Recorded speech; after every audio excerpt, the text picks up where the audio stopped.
दोस्तों आज महाछापे छापे छापे छापे छापे छापे। अब समझ में आया कि प्रधानमंत्री नरेंद्र मोदी जी कुछ अरसे पहले गुलाम नबी आजाद के प्रति काफी ज्यादा नरम दिखाई दिए थे। संसद में भावुक भी हो जाते हैं अपने रिश्ते के बारे में, मतलब इतना बखान कर रहे थे पूछो मत।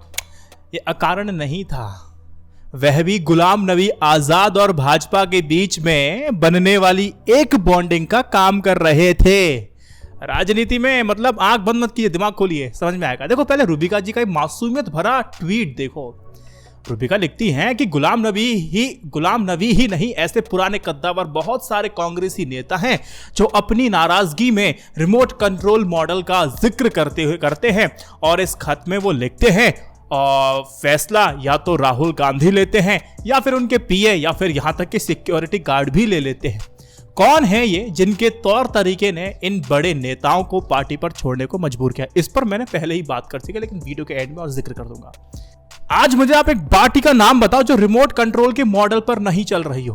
रूबिका मैम, एक पार्टी का नाम बता दो मुझे आप। बीजेपी, आम आदमी पार्टी, चले जाओ कहीं पर भी, किसी भी पार्टी का आप बता दो मुझे।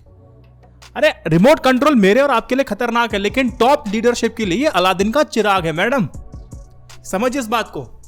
जो भी हो रहा है उससे भाजपा के लिए कितना फायदा कितना नुकसान है कश्मीर में गुलाम नबी आजाद के जाने के बाद, ये मैं थोड़ा समझा दूं। लेकिन फिलहाल मैं आपको थोड़ा ये जरूर समझा देता हूं गुलाम नबी आजाद का आजादी भरा वाला सफर कैसा रहा। 73 साल के गुलाम नबी आजाद रिटायरमेंट की उम्र में अपने गृह से कभी भी लोकसभा चुनाव नहीं जीते हैं।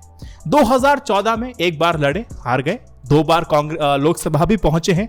महाराष्ट्र से कांग्रेस के टिकट पर तकरीबन 27 साल वो राज्यसभा में भी रहते हैं। हर कांग्रेस सरकार में उनको मंत्री बनाया गया, मतलब टुच्चा मुच्चा नहीं, महत्वपूर्ण मंत्री बने थे। 2.5 साल जम्मू कश्मीर के मुख्यमंत्री भी रहते हैं।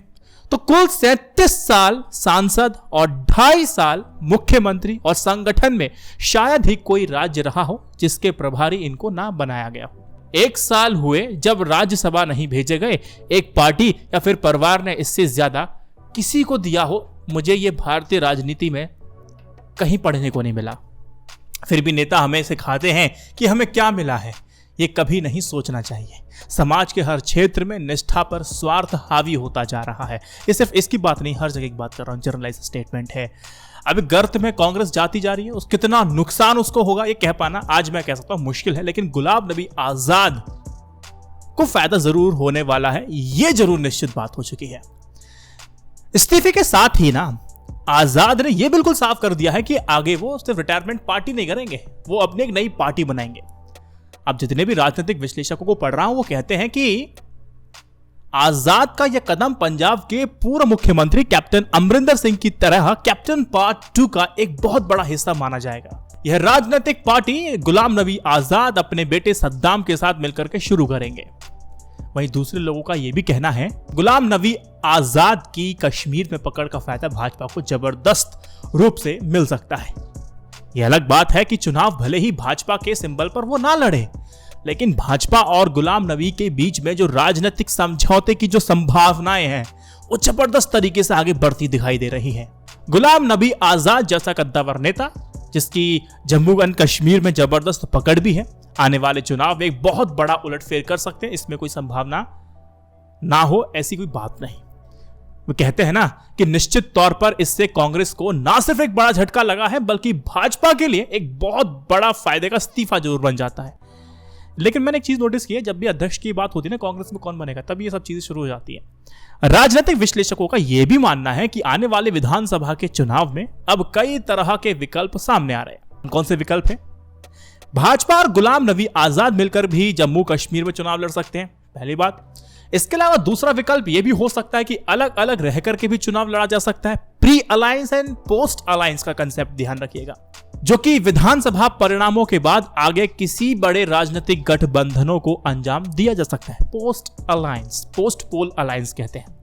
लोग कांग्रेस में आ कम रहे हैं, आता एक है लेकिन जाते दर्जन भर हैं, यानी कि आया एक और पूरी बस चली जाती है दूसरी पार्टी में। इसके टोटल 4 वजह है जो अभी हमें मीडिया समझा रहा है, लेकिन मैंने आपको कांग्रेस की स्ट्रेटेजी पहले ही बता दी है, प्लेलिस्ट में दे दूंगा। पहली जो बता रहे हैं ये है कि पार्टी का नेतृत्व संकट में है। पार्टी में लंबे समय से चुनाव नहीं हुआ है और 2019 में लोकसभा के बाद राहुल गांधी ने अध्यक्ष पद से इस्तीफा दे दिया और इसके बाद से सोनिया गांधी अंतरिम अध्यक्ष रही हैं और सोनिया गांधी जी की जो तबीयत है वो लगातार खराब होती जा रही है, जिसकी वजह से वो सक्रिय भी नहीं है। ऐसे में पार्टी का ज्यादातर काम राहुल ही संभालते हैं। कांग्रेस से इस्तीफा देने वाले नेताओं का यह भी आरोप है कि राहुल गांधी कभी भी पार्टी के नेताओं या फिर कार्यकर्ताओं को समय नहीं दे पाते हैं, उनकी बातों को भी नहीं सुन पाते हैं और जो सुझाव देना चाहते हैं वो तो समझने का मतलब ही नहीं उनको। समय पर पार्टी में फैसला नहीं होता है। एक तरह से पार्टी नेतृत्व का संकट है और गुलाम नबी आजाद ने राहुल पर यही आरोप लगाए हैं। शेरगिल साहब अभी गए तो राहुल पे यही आरोप लगाए थे। हार्दिक पटेल गए, यही आरोप राहुल गांधी पे लगाए थे। तो राहुल गांधी पे ही बम्बार्ड किया जाता है। दूसरी वजह यह बताई जा रही है कि वरिष्ठ नेताओं की अनदेखी हो रही है। लगातार चुनावों में मिल रही हार के चलते कांग्रेस के असंतुष्ट नेताओं ने G23 का ग्रुप बनाया था। इसके बाद पार्टी में नेतृत्व को लेकर के विद्रोह की अटकलें शुरू हो जाती हैं। इन नेताओं का सिंपल सा ये आरोप है कि देखिए भाई साहब, उनकी जो बात कहते हैं वो सुनते नहीं, यानी कि नजरअंदाज किया जा रहा है। पार्टी में नेताओं की सुनने वाला कोई भी नहीं है। लोकतंत्र पूरी तरह से खत्म हो गया, कम से कम इस पार्टी में तो। अब इस गुट में गुलाम नबी आजाद भी थे, कपिल सिब्बल जो कि सपा में चले गए, शशि थरूर, मनीष तिवारी, आनंद शर्मा, पीजे कुरियन, रेणुका चौधरी, मिलिंद देवड़ा, मुकुल वासनिक, जितिन प्रसाद, भूपेंद्र सिंह हुड्डा, राजेंद्र कौर भट्टल जैसे नेता भी शामिल थे। अनदेखी से नाराज इनमें से कई नेता पार्टी छोड़ चुके हैं। G23 को नजरअंदाज करने का प्लान प्रियंका गांधी वाड्रा का था, ये भी मैं समझा चुका हूं, प्लेलिस्ट चेक कीजिए। पार्टी में तालमेल कमी नहीं है, कमी है ये बताते हैं। कांग्रेस का कोई भी नेता एक दूसरे की नहीं सुन रहा है। राहुल गांधी, सोनिया गांधी भी पार्टी के नेताओं की गुटबाजी खत्म नहीं कर पा रहे हैं और संगठन में तालमेल पूरी तरह से खत्म हो गया। तीसरी वजह यह है कि तालमेल नहीं है भैया, हम जा रहे हैं अपना, हमारा भविष्य तो बर्बाद हो ही रहा है, हम तो बेहतर भविष्य के लिए जाएंगे, डूबती हुई नैया में नहीं सवार होंगे। चौथी वजह ये बताते हैं कि राहुल गांधी के नेतृत्व पर सवाल उठाते हैं।